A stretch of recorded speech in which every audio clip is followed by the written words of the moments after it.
அனைவருக்கும் வணக்கம்.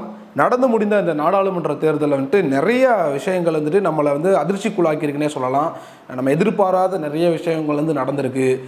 சில பேர் எதிர்பார்த்த விஷயம் நினச்சிட்டு இருப்போம், எதிர்பார்த்ததை விட அதிகமாக நடந்திருக்கு. அதுவும் பார்த்திங்கன்னா கிட்டத்தட்ட எதிர்பார்க்காத ஒரு விஷயமா தான் வரும். நான் எதை சொல்கிறேன்னு உங்களுக்கு புரியும். திமுக 40க்கு 40 வெற்றி பெறுவாங்களா அப்படின்ட்டு அவங்க கட்சியில் சில பேருக்கு சந்தேகமாக தான் இருந்துச்சு.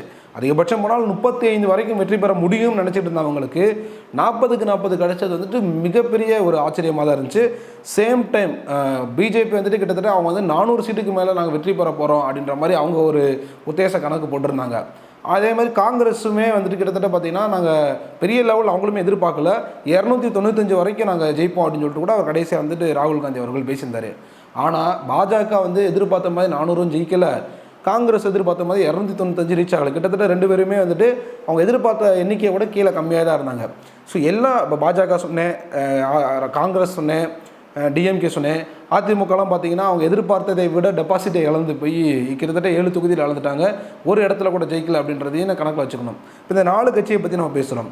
இந்த 4 கட்சியை விட எதிர்பார்த்ததை விட அதிகமாக அறுவடை செய்த ஒரு கட்சி இருக்குது. அது என்னன்னு பார்த்தீங்கன்னா நாம் தமிழர் கட்சி. நாம் தமிழர் கட்சியை பொறுத்த வரைக்கும் அவர்களுடைய இலக்கு ஒரு எம்பியை உருவாக்கி நாடாளுமன்றத்துக்கு அனுப்பணும் அப்படின்றதோ அல்லது ஒரு எம்எல்ஏ உருவாக்கி சட்டமன்றத்துக்கு அனுப்பணும் அப்படின்றதோ அவங்களுடைய இலக்கே கிடையாது. அவங்களுடைய இலக்கு நிறுத்தி நிதானமாக பண்பட்ட ஒரு நபரை அந்த அரசியலுக்குள்ளே தகுதிப்படுத்தி அனுப்பணும் அப்படின்றத அவங்களுடைய இலக்கு. உங்களுக்கு தெரியும், 1949 எனக்கு நினைவு இருந்தால் அதான் நினைக்கிறேன். 1949 பார்த்திங்கன்னா திமுக கட்சி ஆரம்பிக்கிறாங்க. 1965 கிட்டத்தட்ட ஒரு 15-18 வருஷத்துக்கிட்ட அதுக்கப்புறம் தான் அவங்க ஆட்சியவே பிடிக்கிறாங்க. அப்படி ஆட்சியை பிடிக்கும்போது கூட அறிஞர் அண்ணா என்ன சொல்கிறாருன்னா, ரொம்ப சீக்கிரமாக நம்ம ஆட்சியை பிடிச்சிட்டோமோ, ஒரு ஆட்சியை அமைக்கணும் அப்படின்னா நம்ம அரசியலில் ரொம்ப பண்பட்டு ரொம்ப டைம் எடுத்து அதெல்லாம் கற்றுக்கிட்டு நிறைய விஷயங்களோட நம்ம புரிந்துணர்வு உணர்வோடு தான் ஆட்சி அமைக்கணும், அப்போ தான் அது நல்லாயிருக்கும், நம்ம ரொம்ப சீக்கிரமாக அமைச்சிட்டோமோன்னு சொல்லிட்டு அவரே கேட்டிருக்காரு. ஸோ அவர் கேட்ட மாதிரி தான் இப்போ நாம் தமிழர் கட்சி அப்படி நடந்துக்கிட்டே இருக்குது. கிட்டத்தட்ட பார்த்தீங்கன்னா நாம் தமிழர் கட்சி 2010 ஆரம்பித்தாங்கன்னு நினைக்கிறேன். 2010 அவங்க அடுத்து 16, 10, 2019 அப்படின்னு சொல்லிட்டு அவங்க தேர்தலுக்கெல்லாம் சந்திச்சுட்டு வராங்க. 2021 ஒவ்வொரு தடவையுமே சந்திக்கும் போது அவங்களுக்கு ஒவ்வொரு நல்ல விஷயங்கள் நடக்க தான் செய்து, வாக்கு சதவீதம் இன்க்ரீஸ் தான் ஆகுது. கிட்டத்தட்ட இவங்களும் ஆட்சிக்கு 15 வருஷம் ஆக போகுதுன்னு நினைக்கிறேன்.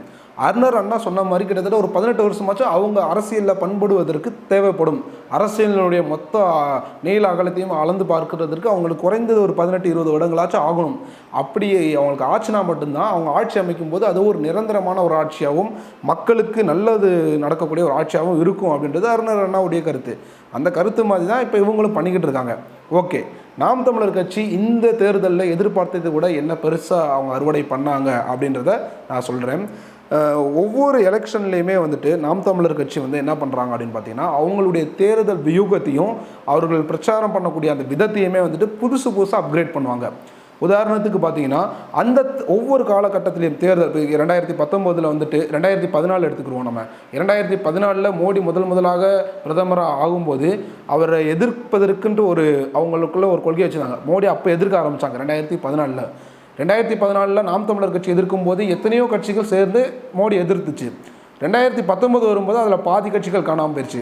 2021 வரும்போது பாதி கட்சிகள் காணாமல் அதில் சில கட்சிகள் கூட்டணியே வச்சுச்சு, யார் கூட, பாஜக கூட.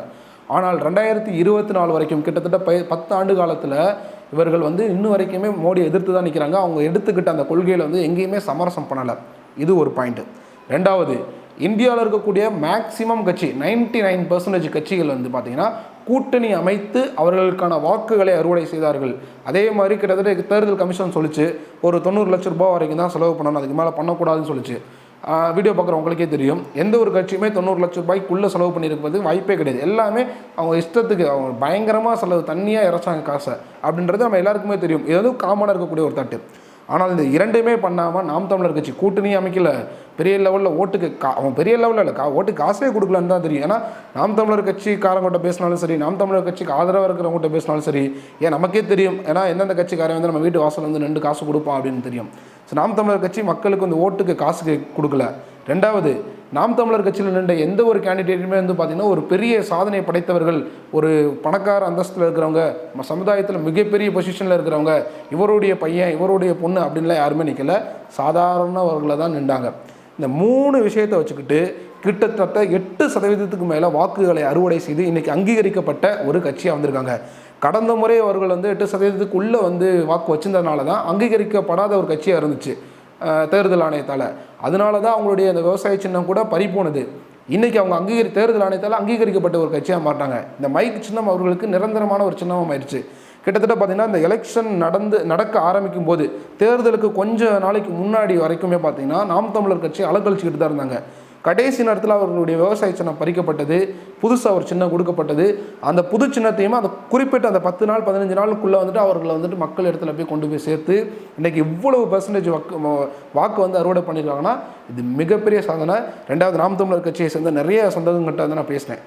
என்ன சொல்கிறாங்க அப்படின்னு பார்த்தீங்கன்னா, நாம் தமிழர் கட்சி வந்து இந்த புது சின்னம் கிடச்சனால கிட்டத்தட்ட வந்து கடந்த முறை வந்துட்டு எடுத்த வாக்குகளை விட அதிகமாக எடுக்கும். ஆனால் 8% மேலே எடுப்போமா, எங்களுடைய நம்பிக்கை எடுக்கணுன்றது எங்களோட நம்பிக்கை. ஆனால் எடுப்போமா, ஏன்னா புது சின்னம் மாறி இருக்குது. பாஜகவும் திமுகவும் அதிமுக மற்ற கட்சியெல்லாம் பார்த்தீங்கன்னா காசை இறச்சிக்கிட்டு இருக்காங்க. பிரச்சாரத்தை வந்துட்டு என்னென்னமோ இஷ்டத்துக்கு பண்ணிகிட்டு இருக்காங்க. நாங்கள் நிற்கிற கேண்டிடேட் கூட புது முகமாக தான் நிப்பாட்டியிருக்கோம். 20 பெண்கள் 20 ஆண்கள் நிப்பாட்டியிருக்கோம். ஸோ எங்களுக்கான அந்த அறுவடை வந்து ரொம்ப கம்மியாக இருக்குமோன்னு ஃபீல் பண்ணுறோம் அப்படின்றதெல்லாம் சொன்னாங்க. இன்னும் சில பேர் என்ன சொன்னாங்க அப்படின்னு பார்த்தீங்கன்னா, நாங்கள் ஒரு 12%, ஒரு 13% வரைக்கும் எடுக்கலாம் அப்படின்ற மாதிரி சொன்னாங்க. ஆனால் யாருமே எதிர்பார்க்காத மாதிரி அங்கீகரிக்கப்பட்ட கட்சியாக 8%க்கு மேலே அவங்க எடுத்து இன்றைக்கி நாளைக்கு வந்துட்டு சிஎம் வந்துட்டு ஒரு சட்டமன்றத்தில் வந்துட்டு ஒரு அனைத்து கட்சி கூட்டம் நடத்துகிறாரு அப்படின்னா கண்டிப்பான முறையில் சீமான் அவர்களுக்கு அழைப்பு கொடுத்தே ஆகணும். ஏன்னா அவர் அங்கீகரிக்கப்பட்ட கட்சி. நாளைக்கு வந்து லோக்கலில் ஒரு கவுன்சிலர் வந்து அனைத்து கட்சி கூட்டம் நடத்துகிறாங்க, ஒரு மாநாடு மாமன்றம் அந்த மாநாடு நடக்குது அப்படின்னா அவர்களும் அந்த நாம் தமிழர் கட்சியை சேர்ந்தவர்களை வந்துட்டு கூப்பிட்டாகணும். ஸோ இந்த கட்சியுடைய வளர்ச்சியை பார்த்திங்கன்னா ஒரு இடத்துல கூட அவங்களுடைய கிராஃப் வந்து இப்படி கீழே இறங்கினவே இல்லை. ஆரம்பத்தில் இருந்து அவர்கள் எலெக்ஷனை சந்தித்ததுலேருந்து கிராஃப் மேலே போய்கிட்டே தான் இருக்குது. எல்லா கட்சிகளுக்குமே கிராஃப் மேலே கீழே ரொம்ப கீழே, அதுக்கப்புறம் எதிர்க்காமல் அப்படியே அழிஞ்சு போன கட்சிகள் இருக்குது. ரொம்ப மேலே போய்ட்டு தம்முன்னு கீழே விழுந்த கட்சிகள் இருக்குது. நாம் தமிழர் கட்சி ஒரு மாதிரி சீராக வந்துட்டு மேலே ஏறிக்கிட்டே போகுது. இதுவே வந்து நம்மளுடைய தமிழக அரசியலில் வந்துட்டு ஒரு ஆச்சரியமான ஒரு விஷயமாகவே இருக்குது. ரெண்டாவது, தமிழகத்தில் வந்துட்டு தேர்தல் வியூகத்தை அமைச்ச கட்சிகளில் வந்துட்டு முதலிடம் யாருக்கு அப்படின்னு பார்த்தீங்கன்னா நாம் தமிழர் கட்சிக்கு தான். கிட்டத்தட்ட 43% அவர்கள் அமைத்த வியூகம் வந்து ஒர்க் அவுட் ஆகிருக்கு அப்படின்னு சொல்லிட்டு பல தரப்பு பத்திரிகையாளர்களும் சரி தொலைக்காட்சிகளும் சரி சொல்கிறாங்க. திமுக அமைத்த வியூகத்தை விட நாம் தமிழர் கட்சி அமைத்த வியூகம் அவங்களுக்கு ரொம்ப கை கொடுத்துருக்கு அப்படின்னே சொல்லலாம். ரெண்டாவது, சீமான் அவர்கள் வந்து ஒரு எலெக்ஷனில் வந்துட்டு ஜெயித்தாலும் தோத்தாலும் அவர்கள் எடுத்து வைக்கக்கூடிய அவர்கள் தொண்டர் முன்னாடி அவர் பேசக்கூடிய அந்த உரை கிட்டத்தட்ட பார்த்தீங்கன்னா ஒரு தலைவன் தொண்டர்கிட்ட எப்படி பேசுகிறாங்களோ அதை வச்சு தான் அடுத்த எலெக்ஷனில் அந்த தொண்டர்களுடைய அந்த மனப்போக்கு இருக்கும், அந்த எலெக்ஷன் அவங்க சந்திச்ச அந்த மனப்போக்கு இருக்குன்னு சொல்லுவாங்க. சீமான் அவர்கள் வந்து பேசுகிறதெல்லாம் நீங்கள் பார்த்துருப்பீங்க. அவர் சொல்கிறதெல்லாம் பார்த்தீங்கன்னா, இப்போ வந்து வெற்றி கிடைச்சிச்சுன்னா சந்தோஷம், வெற்றி கிடைத்தா மகிழ்ச்சி, வெற்றி கிடைக்கலன்னா அது பயிற்சி. இன்னும் என்ன சொல்லுவார்னா, இதுவே எளிய மக்களின் அரசியல் முயற்சி அப்படின்ற மாதிரிலாம் சொல்லுவார். கிட்டத்தட்ட பார்த்தீங்கன்னா இதெல்லாம் வந்து அவர்களுடைய தொண்டர்களை வந்து ஊக்கப்படுத்துறது. இதெல்லாம் ஒரு இன்னும் கிடையாது தம்பி, இனிமேல் தான் நமக்கு இருக்குது அப்படின்னு சொல்லிட்டு இப்படி தட்டி கொடுத்து கூட்டு போயிட்டே இருக்கிற மாதிரி தான். இந்த எலெக்ஷனுக்கு முன்னாடி ஒரு விஷயம் சொன்னார், சீமான்லாம் ஒரு ஆளா அப்படின்னு சொல்லிட்டு எல்லா கட்சியும் பார்த்தாங்க. இந்த எலெக்ஷனுக்கு அப்புறம் இவனும் ஒரு ஆள் அப்படின்னு பார்ப்பாங்க அப்படின்னாரு. அதுக்கப்புறம் இவன் தான் ஆள் அப்படின்ற மாதிரி வந்து ஒரு நிலையை நான் உருவாக்குவேன் அப்படின்னு சொன்னார். சொன்ன மாதிரி இன்றைக்கி அவரும் ஒரு ஆள், நானும் அங்கீகரிக்கப்பட்ட கட்சின்ற மாதிரி வந்து நிற்கிறாரு. 2026 தான் அவங்களுடைய இலக்கு அப்படின்னு சொல்லிட்டு நாம் தமிழர் கட்சியை சேர்ந்த இடும்பவனம் கார்த்தி அண்ணனாக இருக்கட்டும், கொள்கை பரப்பு செயலாளர் சாட்டை துரைமுருகன் அண்ணனாக இருக்கட்டும், இவங்களாம் வந்துட்டு தொடர்ந்து அந்த 2026 இலக்கா வச்சு தான் பேசிக்கிட்டு இருக்காங்க. இந்த 2 ஆண்டு காலத்தில் வந்துட்டு அவர்கள் வந்துட்டு தங்களுடைய கட்சியை சேர்ந்தவர்கள் தங்களுடைய வேட்பாளர்களை வந்துட்டு பண்படுத்தி அரசியலுடைய நுணுக்கங்களை கற்றுக் கொடுத்து அரசியலுடைய களம் எப்படி இருக்கும், அந்த போர்க்களத்தில் வந்துட்டு நிற்கக்கூடிய எதிரிகளை எப்படி வீழ்த்தணும், அந்த அரசியல் சூழ்ச்சி எப்படி இருக்கும், தேர்தல் வியூகத்தை எப்படி வகுக்கணும் அப்படின்றதெல்லாம் பக்காவாக சொல்லி கொடுத்துட்டு நாளைக்கு நம்மளுடைய கைக்கு வந்துட்டு அந்த பதவி வந்ததுக்கப்புறம் மக்களுக்கு எப்படி நம்ம வந்து பயன்படணும், மக்களுக்கு எப்படி அந்த பதவியை வந்துட்டு சரியான முறையில் வந்துட்டு கொண்டு போய் சேர்க்கணும், அந்த பதவி நமக்கு கிடச்சி நம்ம எந்த அளவுக்கு சந்தோஷப்படுவோமோ அதை விட இவனுக்கு இந்த பதவி கிடச்சிருச்சுன்னு மக்கள் சந்தோஷப்படணும், இப்படின்றதுக்கான எல்லா வழிமுறைகளையும் இந்த 2 ஆண்டு காலத்தில் வந்துட்டு நாம் தமிழர் கட்சி எடுக்கும்னு நான் நம்புகிறேன். அவர்களுடைய ஆரம்ப காலத்துலேருந்து இன்றைக்கி வரைக்கும் அவங்களுடைய கொள்கையிலேயே அவங்க எங்கேயுமே சமரசம் பண்ணலை. ஸோ இந்த 2 ஆண்டு காலத்திலையுமே எங்கேயுமே சமரசம் பண்ண மாட்டாங்கன்றதை நம்புகிறேன். கேப்டன் பிரபாகரன் அவர்களை வந்து தலைவனாக கொண்ட ஒரு கட்சி, அவருடைய கொள்கைகளை ஏற்றுக்கொண்டு இன்னொரு கட்சி அவர் தலைமையின் கீழே வந்துட்டு கூட்டணிக்கு கேட்டால் இவர்கள் வந்து பேச்சுவார்த்தை நடத்துவதற்கு வாய்ப்புகள் இருக்குது. ஸோ 2026 நாம் தமிழர் கட்சிக்கு வெற்றி வாய்ப்பு எப்படி இருக்கும் கண்டிப்பான முறையில் நம்மளால் இப்போயே ப்ரெடிக்ட் பண்ண முடியுது. இந்த தடவை 8% மேலே எடுத்தவர்கள் கண்டிப்பான முறையில் அடுத்த முறை இதை விட அதிகமான சதவீதம் எடுத்து அல்லது குறைந்தது ஒரு 2-3 எம்எல்ஏவையாவது ரெடி பண்ணுவாங்க. இன்னும் அபரி விதமாக சொல்லணும் அப்படின்னு பார்த்தீங்கன்னா இன்னும் அதிகமாக கூட போகலாம். இந்த 2 ஆண்டில் இன்னும் அதிகமாக அவர்கள் உழைத்தார்கள் என்றால் அப்படின்றது தான் என்னுடைய கருத்து.